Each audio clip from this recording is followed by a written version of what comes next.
December 4న Peddapalli జిల్లా కేంద్రంలో Rangampalli substation వద్ద 1,00,000 మందితో యువశక్తి బహిరంగ సభ కార్యక్రమం ప్రభుత్వం నిర్వహిస్తుందని, ఇందులో రాష్ట్ర ముఖ్యమంత్రి రేవంత్ రెడ్డి పాల్గొంటారని రాష్ట్ర నీటిపారుదల, పౌర సరఫరాల శాఖ మంత్రి ఉత్తమ్ కుమార్ రెడ్డి తెలిపారు. ఆదివారం పెద్దపల్లి మండలం రంగంపల్లి సబ్స్టేషన్ వద్ద ముఖ్యమంత్రి సభాస్థలి ప్రాంగణాన్ని నీటిపారుదల, పౌర సరఫరాల శాఖ మంత్రి ఉత్తమ్ కుమార్ రెడ్డి, ఐటీ పరిశ్రమల శాఖ మంత్రి డి. శ్రీధర్ బాబు, బీసీ రవాణా శాఖ మంత్రి పొన్నం ప్రభాకర్, ప్రోటోకాల్ ప్రజా సంబంధాల ప్రభుత్వ సలహాదారు హర్కర గోపాల్ తో కలిసి పరిశీలించి చేయాల్సిన ఏర్పాట్లపై అధికారులకు పలు సూచనలు చేశారు. ఈ సమావేశంలో ఎమ్మెల్సీ జీవన్ రెడ్డి, ప్రభుత్వ విప్ అడ్లూరి లక్ష్మణ్ కుమార్ పాల్గొన్నారు.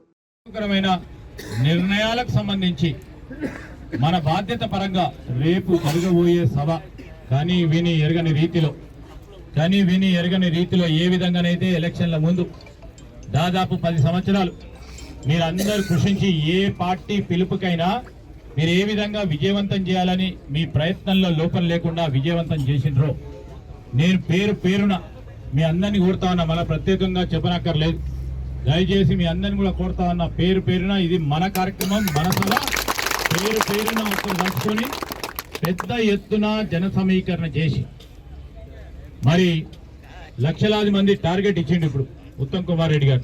వారికి చూపెట్టాలి కదా, చూపెట్టాలా వద్దా? మనం రేపు పొద్దున ఇరిగేషన్ ప్రాజెక్ట్ చూపెట్టాలంటే మళ్ళీ ఏమో అడుగుతాడు, పక్కన ఆయన రోజు నాతో లొల్లి చేస్తూ ఉంటాడు.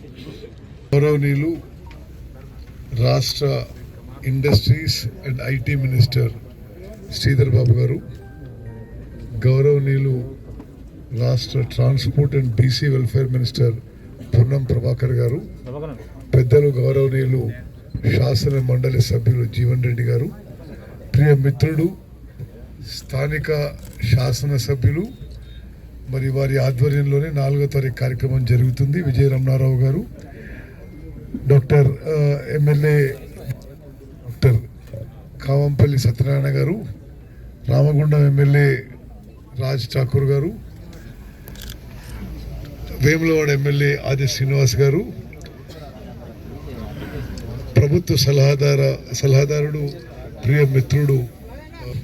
మేము పెద్దపల్లి వచ్చిన సందర్భంగా 2 గంటల పాటు సివిల్ సప్లైస్ ఇష్యూస్ అన్నీ, అదేవిధంగా ఇరిగేషన్ శాఖ విషయాలు మరి అధికారులు ప్రజాపతితో రివ్యూ చేసి ఇక్కడ ముఖ్యమంత్రి గారి సభాస్థలం చూసి ఈ సందర్భం ఏంటంటే 2023లో నవంబర్ 30 తారీఖున పోలింగ్ జరిగింది. తెలంగాణ ప్రజానీకం ఒక తీర్పిచ్చింది. 3వ తారీఖున డిసెంబర్ 3వ తారీఖున లెక్కింపు జరిగింది. కాంగ్రెస్ పార్టీ ఆ శాసనసభ ఎన్నికల్లో ఒక చారిత్రాత్మక విజయం సాధించినట్టుగా తెలంగాణ ప్రజానీకం తీర్పు ఇవ్వడం జరిగింది. డిసెంబర్ 7వ తారీఖున మా ప్రభుత్వం ఏర్పాటైంది. ఈ సంవత్సరం పాటు తెలంగాణ ప్రజల ఆకాంక్షల మేరకు తెలంగాణ మహిళలు, యువత, రైతులు, ఎస్సీలు, ఎస్టీలు, బీసీలు, మైనారిటీలు, పేద వర్గాల అందరి తరఫున, అణగారిన వర్గాల తరఫున మా ప్రభుత్వం ఓ సంవత్సరం వారి ఆకాంక్షల మేరకు పనిచేసి, ఒక సంవత్సరం పనిచేసిన సందర్భంగా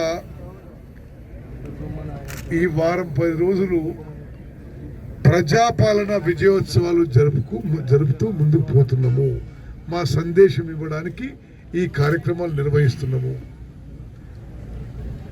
నేను సుదీర్ఘకాలం ఉమ్మడి ఆంధ్రప్రదేశ్లో,